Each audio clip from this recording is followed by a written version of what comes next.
As I mentioned on Rosh Hashanah, I'm honored to be part of the 24th class of the American Leadership Forum. Each month, we gather and learn another element of leadership that I try to integrate in my own leadership style. An aspect of ALF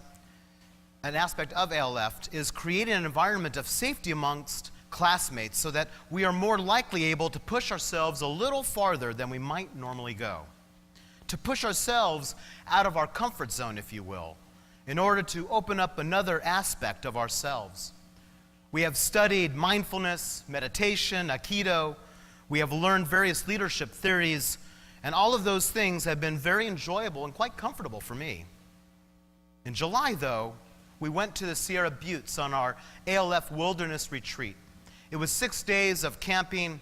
It involved lots of hiking, a little backpacking. We were invited to rock climb and rappel off a cliff. We also did various other bonding and introspective activities. The last night of the retreat is what initially caused me some anxiety. It would be a solo where we would be on our own for about 14 hours from 6 p.m. until 8 a.m. the next morning, and no one could talk. You think that'd be the hard part, wouldn't you? I know. That wasn't the hard part. When I decided to join ALF in January, that was the one piece of the program that really freaked me out. A night in the wilderness, all by myself with bears and Bigfoot. I thought going into the retreat that the solo was the one thing that really took me out of my comfort zone. I knew that the rock climbing and rappelling would be challenging because I do have a fear of heights, but I was concerned mostly about that solo. So we arrive on Sunday, and on Monday morning we are hiking to our rock climbing and rappelling spot. I was scared. And after our instruction, we looked at each other and wondered, out of the 25 of us, who would go first? I don't know why, but I decided without hesitation to climb first, which I did. And it was great. I really enjoyed it. But then came the rappelling.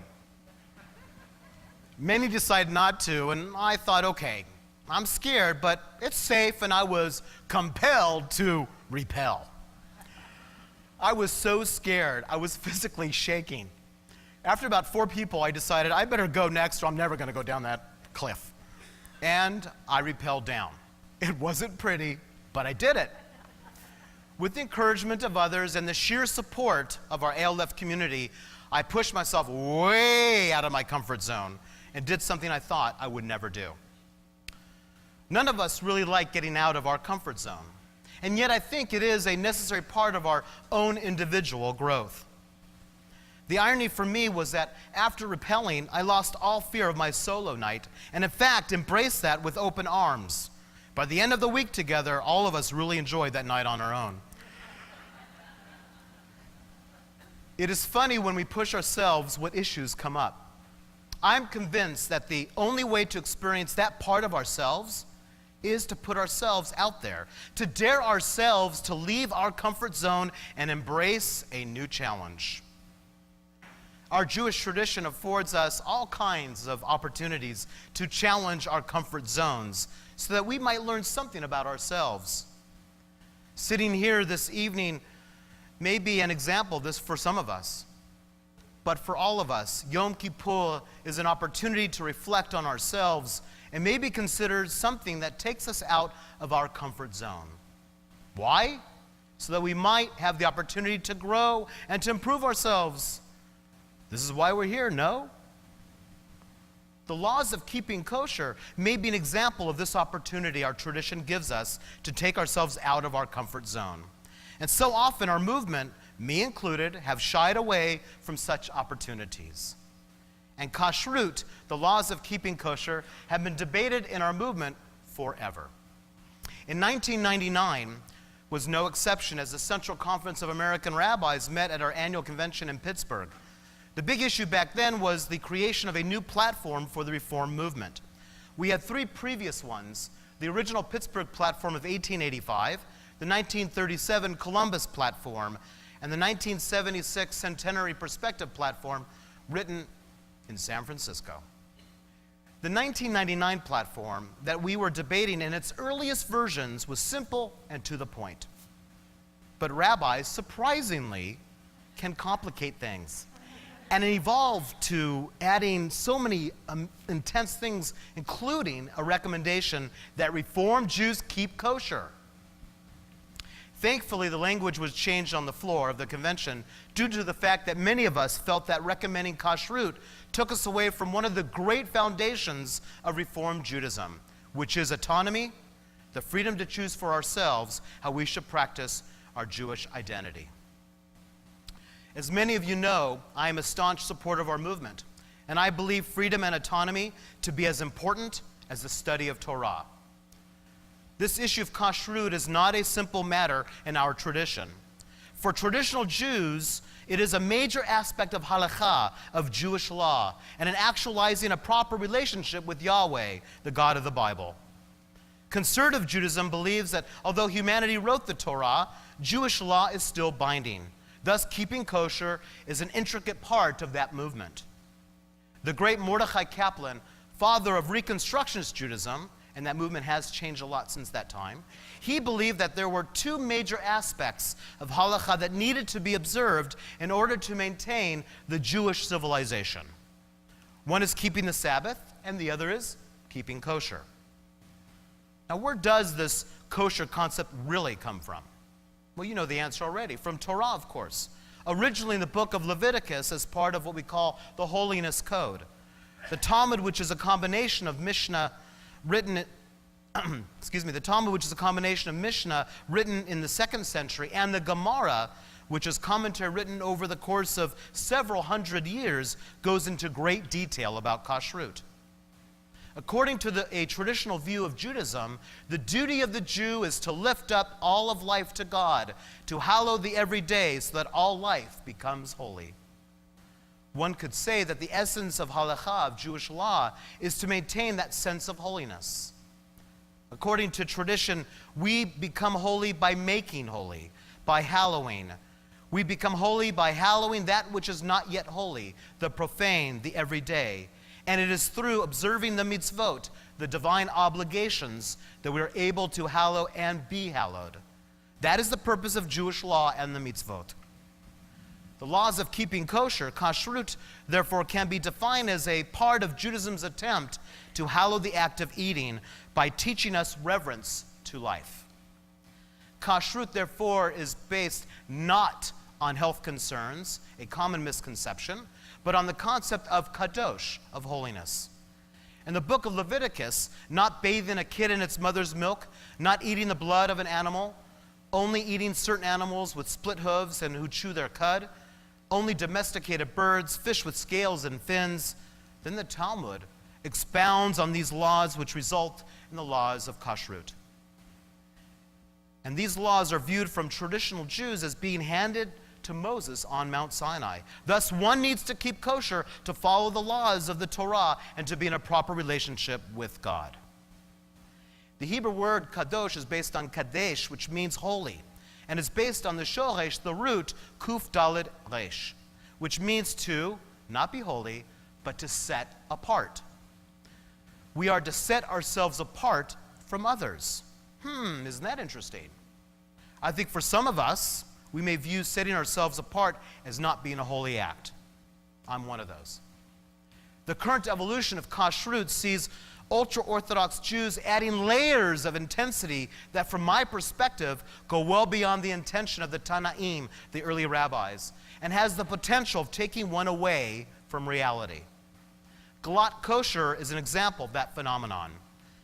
Do you know what galat kosher really is? It's not what you think it is. Galat kosher refers officially to the lung of the animal being blemish-free. Since we do not eat the lung, it does not make a lot of sense. My favorite, and this is in Los Angeles, there's a galat kosher vegetarian restaurant.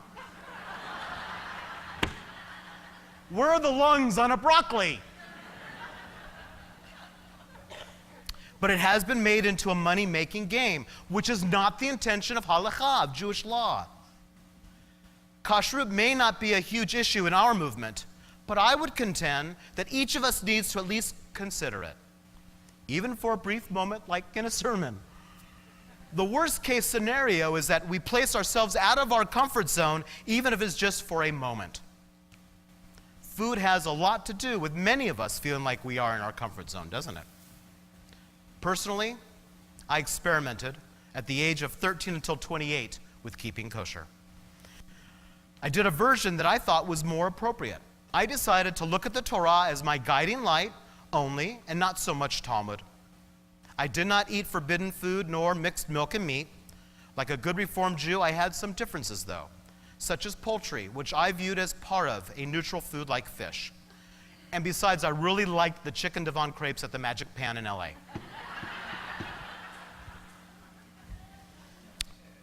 I also would not use kosher meat. Why? Because back then I learned that the way the animal was killed was inhumane. For many, kosher butchers do not humanely kill their animals. They let the heart pump out the blood as long as they can, and we know that means the animal is alive. I find that antithetical to being holy. I understand that blood was viewed as the life force and thus could not be consumed, but again, is it fit to eat a piece of meat knowing the animal suffered? I will spare you more details, even though those details could aid you in your fast. And yes, I've experimented with being vegan, microbiotic, and vegetarian for a combined about 3 years or so. Most of my rationale was not about kosher in a traditional sense. It was about eating creatures. I've gone through periods in my life where I find it challenging to eat creatures.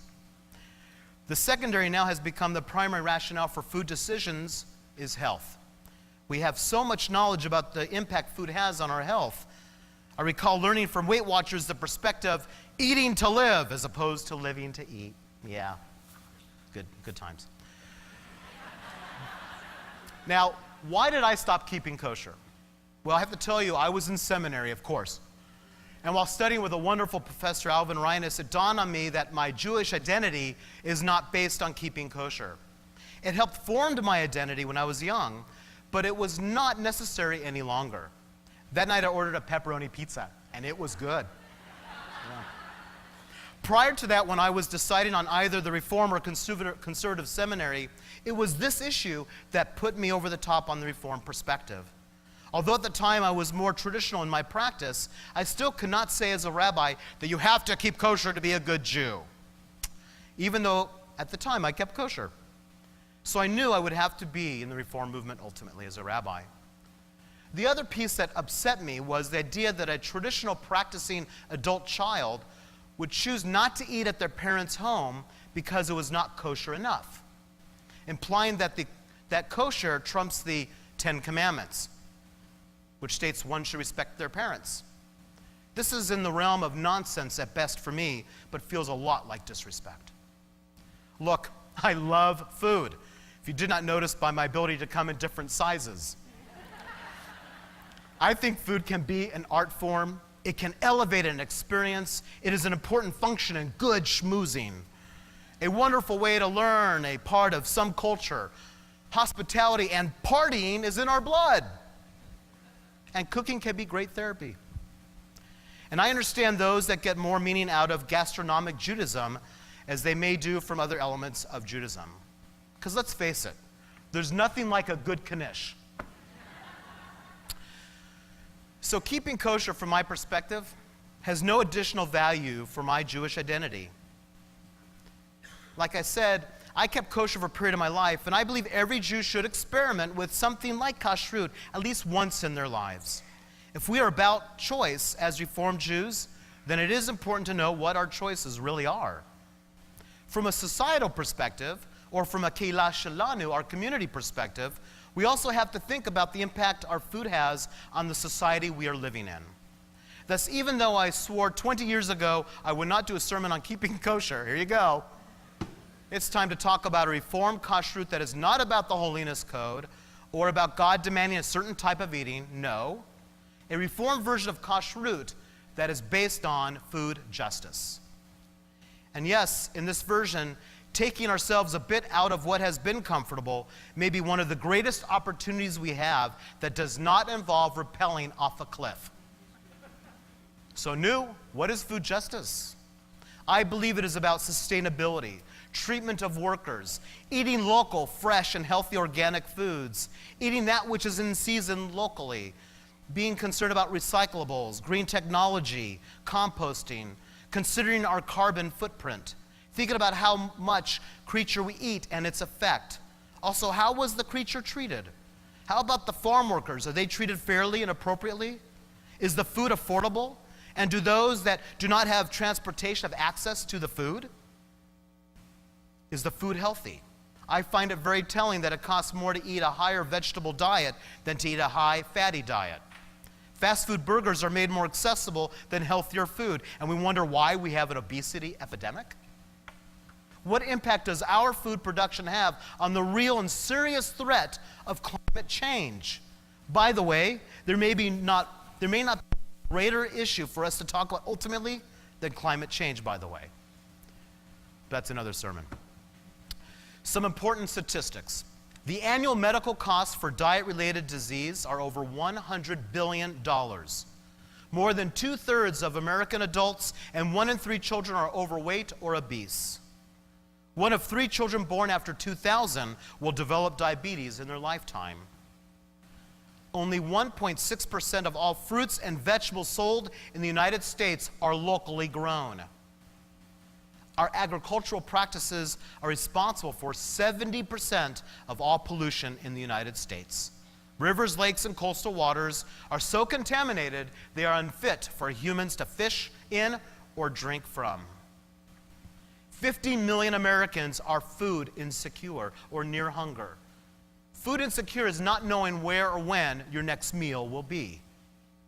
Interesting thing to think about on Yom Kippur, don't you think? Producing corn and soybeans for animal feed requires enormous quantities of water, pesticides, fertilizer, energy, and land. On average, about 1/3 of a pound of fertilizer, 1,900 gallons of water, and 7 pounds of grain are required to produce 1 pound of grain-fed beef. The average annual income for crop workers is between $10,000 and $12,500 annually for an individual. If they're in a family, it goes up just a bit, $15,000 to $17,500. And I can go on and on with more horrific statistics, but you get the point. As hopeless as it may sound, we each can affect positive change and can actually make a difference. And the solutions will probably take us out of our comfort zone, but the time is now. It begins in our personal families. Our family, the Magats, are committed to only eating locally grown produce. Remember the old days when you ate fruits and vegetables only when they were in season, as opposed to getting it from another part of the world? Because I want it now. I say we each grow something in our gardens and share it. We got dibs on the tomatoes. And you know what? Why not on Shabbat we all come together and we share what we have with each other? Lama lo, why not? Why not limit our meat intake? And when we eat meat, that too should be local, and you should know where the meat came from and how the animal was treated. The idea of being responsible for our food, which is part of our commitment to Akila Shalanu, to our synagogue, is reflected in our Teen Jewish Studies program, as food justice is part of our curriculum. The co-leaders of that class, Michelle Geary and Sue Ellen Haggerty, also are part of the gardening committee, and they would love for anyone to join them. You can just email me and I'll connect you with them. One of our goals is to make every plant or shrub around Hakila Shalanu one that demonstrates a food justice value. So when thinking about a reformed vision of kashrut, we do need to think about how the food affects our bodies, minds, and spirits. Kosher actually translates into fit. Thus, fitness is part of the equation. I think kosher should be more about our health than about following some rule that has little or no value. And many kosher products are in fact not very healthy. Kosher should be about eating things that helps our bodies feel good, or at least better. That does not mean that eating chocolate mousse on occasion is a bad thing. On the contrary, it's very good. I do appreciate our First Lady focusing in on the epidemic of obesity in our country, which is a huge problem. But that is part of the problem. Our society has no problem telling me I'm fat, but we love our skinny models. You know, being skinny can be as harmful as well. One should have some emergency fat just in case. You never know when it's needed. I have extra in case. I think the art of cooking should not be limited to what one can eat and not eat. I want to enjoy the art. And as a Reformed Jew believes humanity wrote the Torah, why bother with kashrut at all? And this is a fair question. The Torah is the foundation of our peoplehood, of our Judaism. It is the symbol of our ancestors' struggle with identity and our struggle with questions like, what is our purpose? What is God? Kashrut, though, was an answer for our ancestors on how to understand holiness. Being in a state of holiness is another way to define the goal of religion, or what being religious is. The irony may be that when one is in such a state, I would think they would have more harmonious energy and thus be less judgmental toward others. Maybe that is the true definition of a religious person, one who embraces that sense of holiness without judging another. Thus, by this definition, most religious fanatics are not religious or holy. The essence of kashrut, as I see it, is that food must be fit for consumption. But then I thought, if I had to kill and butcher a piece of meat, could I do that before I ate it? If you were responsible for hunting, cleaning, cutting, would you do it? I know Mike Kahn would, but would you? It seems to me that we consume far more meat than we should, and since we pick them up from the store, nice, neat packages, we are disconnected from the fact that we're eating a creature. We are disconnected from who raises, feeds, cares for, slaughters, packages, delivers our nice, neat package of meat. And it is time for us as Reformed Jews to consider a type of kashrut that focuses on the importance of the environment, one that recognizes the holiness of animals, and one that embraces proper treatment of workers who prepare all elements of the food we consume. Thus, we need to be aware that cattle take up too much room in our country, eat grain that could be used for starving humans, use water that could be used elsewhere. They pollute the air and damage the water table. And eating too much meat is in fact bad